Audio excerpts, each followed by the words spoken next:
Well, after months of high gas prices, the cheapest place in the country to buy gas is in Langford.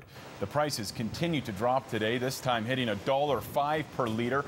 The Costco gas station was selling the cheapest gas coast to coast, according to GasBuddy.com. Now, if you were trying to get gas this afternoon, the lineup, it was long, 20 minutes long. But drivers say the wait is a small price for a good price. Yeah, absolutely, yeah. It's good to get a cheaper tank, especially with the truck, instead of a smart car. It's not so smart car. Well, it's great. I've got a few collector cars, so I'm bringing them out and filling them up. Well, it's good to see it that low again. It's worth the lineup, and it'd be nice if it was that all the time. Even with the cheap fuel, the capital region is still one of the most expensive places to buy gas in the country at an average price of $1.34 per liter. The only place that's more expensive is Vancouver, with gas selling at an average of $1.42 per liter. Of course it should be this low. Everybody's being too greedy.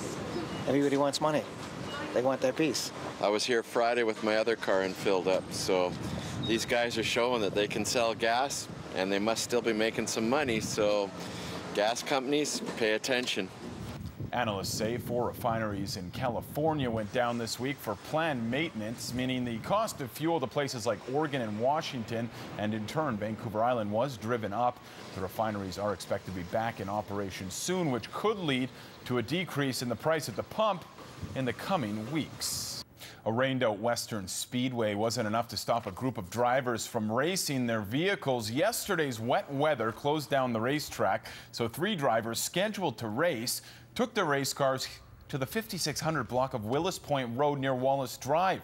The group included a 21-year-old Metchosin man clocked at going nearly 140 kilometers while passing someone in a 60-kilometer zone.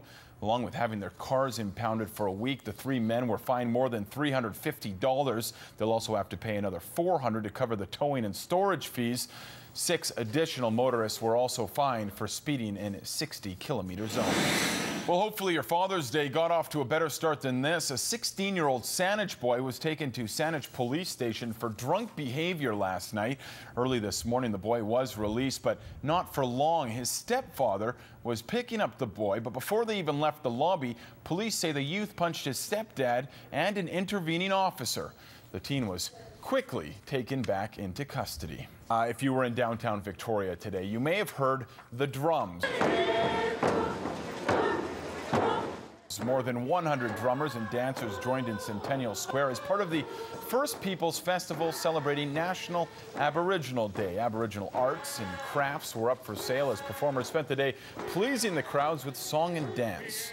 It's important for us as a people and for us as a community at large to celebrate First People and our cultures.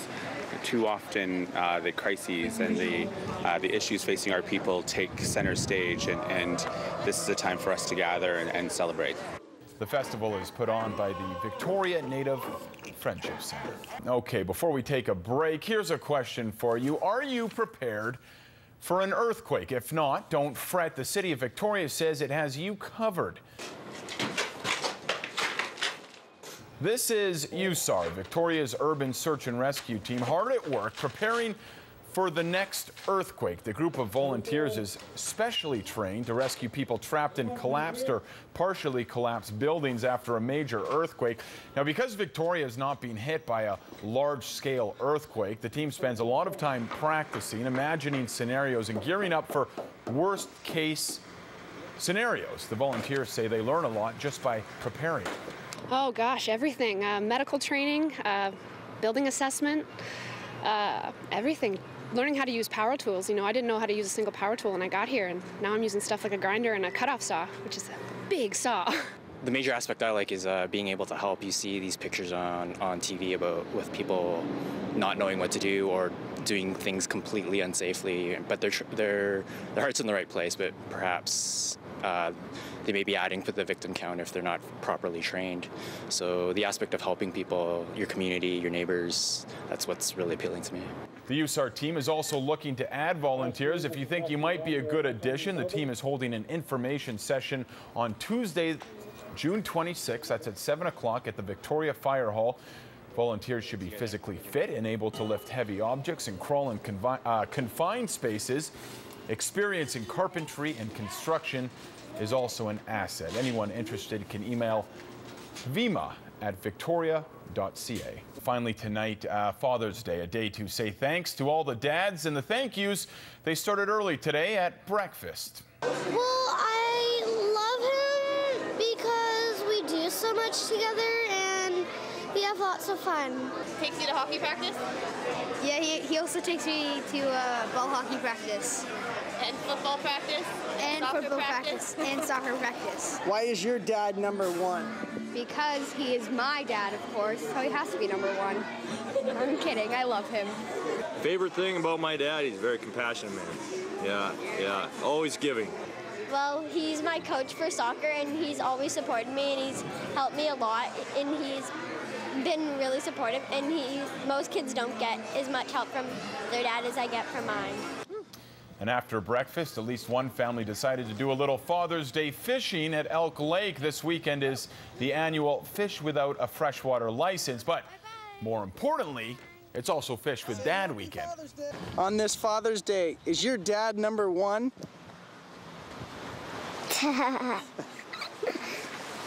Is he your best friend? Yeah. Yeah. Dad, happy Father's Day to everyone's dad. Happy Father's Day. Thanks for watching. Enjoy the night. We will see you back here for our next edition of CTV News. That's tomorrow night at 5 o'clock with Hudson and Matt. Take care.